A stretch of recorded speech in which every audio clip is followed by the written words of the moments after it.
Okay, I am standing here at the old Martin Shealer barn. And we're going to talk about this barn and its place here at the Gettysburg Battlefield area. First off, this barn and home was owned by Martin and Anna Shealer. The home itself, which you can see there in the distance, was built, the front half of it was built in 1775. The barn was built in 1818. Now this barn here and house is featured in Greg Coco's A Vast Sea of Misery. And in the book, A Vast Sea of Misery, it was said that this was not the original barn, that the original barn was torn down in 1932. And it was based on, and the original barn was a thatched roof barn. This was also one of the oldest farms in Pennsylvania. However, I did speak to the owner of the property today, a man named Don Wible, and he had spoken to a woman who's still alive in her late 90s today, who is a descendant of the Shealer family, which, by the way, this road that we're standing on is Shealer Road. This road was named after this very farm here that stood on it, and still does to this day. Now, as far as the barn is concerned, the barn, which once was here, actually faced in a different direction. And as I walk back here to where I started, I'll talk about the barn. The barn actually is the original barn. The information wasn't totally right in Vast Sea of Misery. The barn actually once stood from left to right this way, and the bank of the barn faced and came out here onto the road, and I'll post a picture. Now, what actually happened to the barn was in 1932, the building was not destroyed. In 1932, a team of horses was used to turn the barn around at a different angle. And as we go over here into the barn, and I did speak with Don Wible earlier, and he gave me permission to go ahead and take pictures and video. The barn was actually turned around by a team of horses, and the only thing that was taken was the roof. The thatched roof was removed and replaced with a modern roof. But if you look in here, this is the original barn structure and logs that go back to about 1818. Now, this barn was used as a Confederate field hospital. 44 Confederates died in this very barn here. And most of them were from the 37th Virginia, the 1st North Carolina, and the 3rd North Carolina. Now, when they died, it says that they were removed to a small meadow about 100 feet behind the barn. Now, the barn originally, the back of it ended about where that ladder is. And if we go back in this direction, there is a meadow. This is also a story that Don gave to me today, that this lady named Elizabeth told her, who was in her late 90s, that they were buried about 100 feet behind the barn in a meadow. And today that would be here in this cornfield here. And that would be about right where we're standing now. This is the area that those 44 soldiers that died in this barn would have been buried. Now, later on, after the barn was turned by the team of horses, it was added on to a little bit in the front. The roof was added, and now recently, in just the last couple years, this back area was added. But this front middle area over here is the original barn and foundation. And one other thing that I wanted to point out was the fieldstone. The fieldstone that used to line the barn here was replaced. And if you look inside the barn where we were just at, on the back wall, today you'll see cinder blocks right there. And then it has the original structure. However, if you walk around to the outside, and you can see the mixture of fieldstone and cinder block. If you walk around the outside, you'll see cinder block here as the foundation.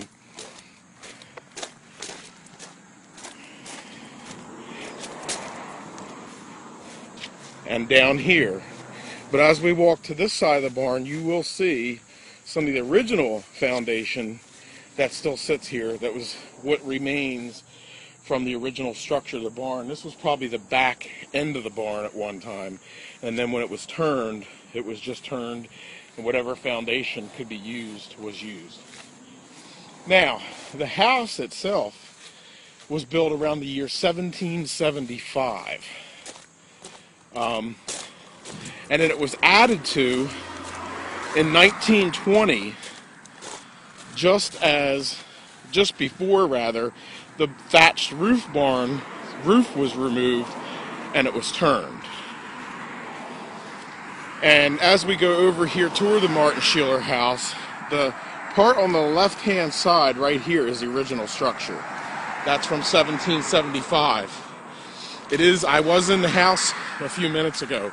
It is a log house, and at some point it actually caught on fire. The current owner was going to, some years ago, remove the outside of this and bring it back to the original log, and then he noticed that it was charred, meaning that the house had caught on fire at one time. So he left the vinyl siding on today, and that's what throws this house off historically, is it has vinyl siding and it has no Civil War plaque on it. Now, Martin Shealer was a member of Company F of the 165th Pennsylvania Volunteers. They weren't part of the Army of the Potomac. They were here, or rather, he was here just after the Battle of Gettysburg, when he was discharged on June 28th, 1863. So a few weeks after the Battle of Gettysburg, Martin Shealer returns here to his home around August 2nd of 1863, to where his wife, who was taking care of the farm, her name was Anna, she was here. He returns to his wife, or I'm sorry, it was Amanda. He returns to his home and his wife Amanda here around August 2nd, 1863, and he said he finds his barn filled with those who fought against the Union. And him and Amanda began caring for these soldiers immediately upon his return. Now, the 44 Confederate soldiers that were buried here on the property stayed back in that meadow there from 1863 until 1872, when Rufus Weaver had their remains boxed up and sent back to Richmond, Virginia, to Hollywood Cemetery. This has been the Shealer Farm here on Shealer Road on Gettysburg Battlefield Facebook. On Shealer Road here in Gettysburg, in this direction it would be Route 30 east and west, and back here would be the Hunterstown Road. And the house that we're looking at here in front of us was built in the year 1830, and it was the Elizabeth Wible Farm. Now, the Elizabeth Wible Farm was used as a field hospital for portions of Jubal Early's division, more specifically Hayes and Avery's brigades. Now, Elizabeth Wible was a widow of the age of 55 in the year 1863 when the Battle of Gettysburg came here.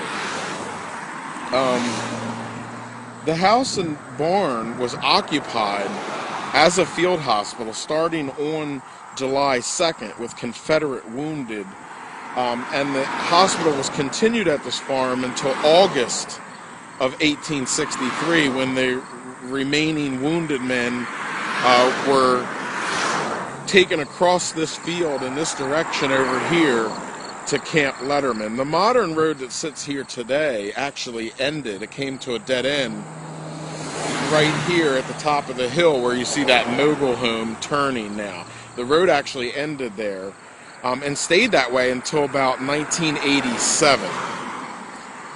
Now, the house was taken over by Confederates, as I said, on July 2nd, and it was actually abused. In a statement after the war, Mrs. Wible remembered that the provisions, the bedding, and other property in and about this house was not only appropriated, but they were damaged, destroyed, and carted away. Now, one of the little secrets about this house, some local farmers here, just about at the time the battle was breaking out, had a wagon full of gold. And of course some weaponry, some weapons, and they did not want these items to fall into Confederate hands. And right here in front of us, where you see these cars coming, there's a dip in the road here near the creek.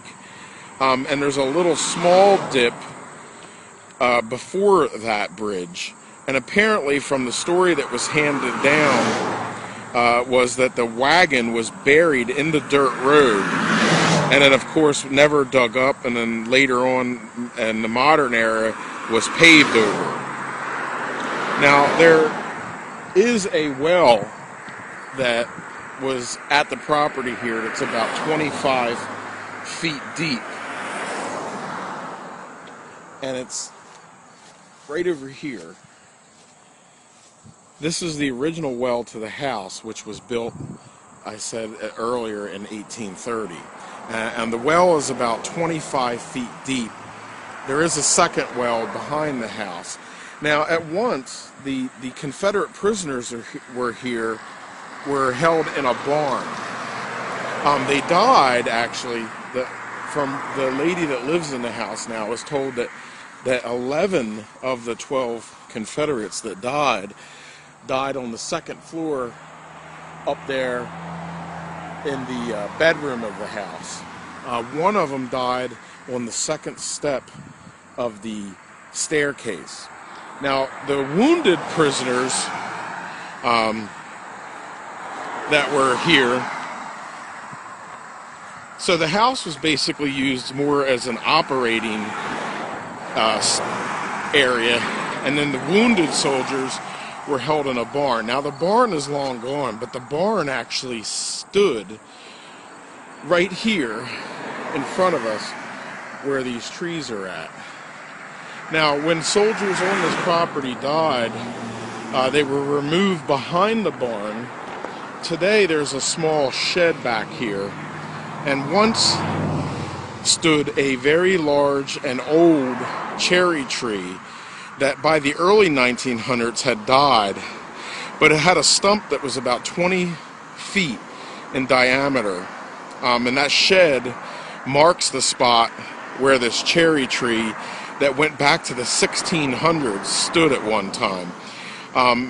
And that is where the Confederate soldiers that were here that died in the house were buried. They were buried next to the cherry tree behind the barn here at Elizabeth Wible's farm. Now, one of the persons that died here was a man named Private Louis Thibault, who was mortally wounded on July 1st, 1863. He was in the 1st Louisiana Infantry, and again, he was buried behind the barn, which stood here. And he was buried near that cherry tree where that shed stands today. Him and the other 11 burials that were buried back there were removed by Dr. Rufus F. Weaver on September the 10th, 1872. One Union soldier that happened to be here was a man named J.M. Silliman, and he was with the 17th Connecticut Volunteers, and we did a video earlier on the 17th Connecticut, and also we've done videos on the 11th Corps Arrival. at Gettysburg. But J.M. Silliman of the 17th Connecticut was mortally wounded on Blocher's Knoll. We also did videos. You want to go back and watch our videos on the Blocher's Knoll area. But he was wounded there on July 1st, 1863, and brought to the Elizabeth Wible farm, where he was well taken care of by Confederate surgeons. Now, of course, the fresh water was provided by the well which we've seen, and also there's a creek rather that runs right here at the dip of the road where that car and that speed limit sign are today. This has been the Elizabeth Wible Farm on Gettysburg Battlefield Facebook. Wible Farm Part 2. And we are standing here in the area where the hospital barn once stood. And I got this information from the current owner of the property, and also a woman who's in her late 90s that lives just over here, who knew somebody that lived in the farm, who was an elderly person during the time of the Battle of Gettysburg. And this farm, the Elizabeth Wible Farm, is briefly mentioned in Greg Coco's book, The Vast Sea of Misery, but it just says that the barn is no longer here. It doesn't really give the site of the barn. So I've done some further investigation, research, and I was told that the barn once stood between what is today the two driveways. The first driveway being here where the van is at, and then it wraps around in the second driveway here, this horseshoe driveway. So the barn stood here where we're standing, and then of course, as I said in part 1, behind the barn is where the old cherry tree was, where the 12 Confederates were buried. And we're going to take a walk back over here to that shed now.